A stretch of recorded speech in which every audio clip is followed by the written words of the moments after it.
Recorded Books and One Click Digital present Bloodshed of the Mountain Man by William W. Johnstone with J. A. Johnstone. Narrated by Jack Garrett. Chapter 1. Earl Ray has his cap set for Katie, the foreman's daughter. No, I don't, Glenn, and you got no right talking like that, Earl Ray said. Earl Ray, Glenn, and Danny were riding Nighthawk, 3/4 of the way through a cattle drive, pushing 500 head of beeves to the railhead at Coogan Switch. The cattle belonged to Ben Bartlett, owner of the Double B Ranch, and they had been on the drive for 10 days. I agree with Earl Ray, Danny said. Why would he be going after Kirkland's daughter when he could have the owner's daughter? Come on, Danny. Judy Bartlett ain't no more than 14. You think I'm a cradle robber? Well, hell, Earl Ray, you just barely out of the cradle yourself, Danny said, and the other two laughed. There were 8 men moving the herd, counting the cook and his helper. Earl Ray, who was 16, was the youngest of the crew, and this was his first cattle drive. Seems to me like we've been on this drive forever, Glenn said. What is it now, 2 weeks? Ha, Danny said. You boys don't know nothing about trail driving. Why, when I was working for the Hash Knife, pushing cows from Texas all the way up into Dodge City, Kansas, we'd be out for 2 months. But boy howdy would we ever tie one on when we got to Dodge. Tie one on? Earl Ray said. Danny and Glenn laughed. Boy, don't you know nothing? Danny asked. I mean, get drunk.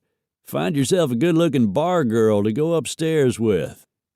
I ain't never done none of that, Earl Ray said.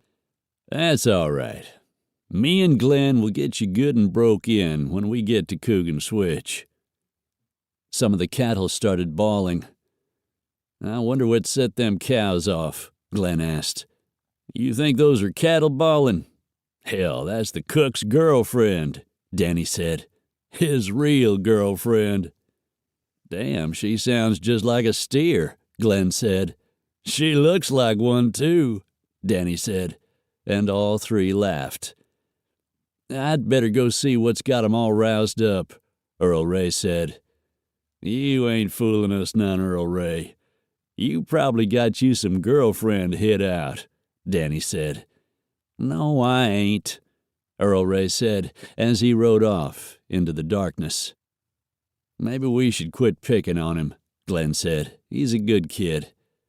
True, but this is his first cattle drive, and we've all had to go through it. Next year we'll have someone new, and Earl Ray will be leading the charge. You got that right, Glenn said. Hey! The shout was high and shrill. What the hell was that? Danny asked. Sounded like Earl Ray. The call was followed by the sound of gunfire, and Danny and Glenn could see muzzle flashes lighting up the night. Was that gunfire? They could hear thundering hoofbeats coming toward them. Here comes Earl Ray, Danny said. The horse appeared out of the darkness, but to the surprise of both Danny and Glenn, the horse was without a rider. What the hell? Did he get throwed? Danny asked. Are you kidding? He's the best rider in the whole outfit. The cattle had been still, but they started moving. Damn, what's going on here? Glenn shouted.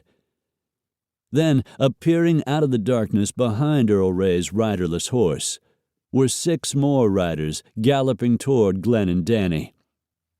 What?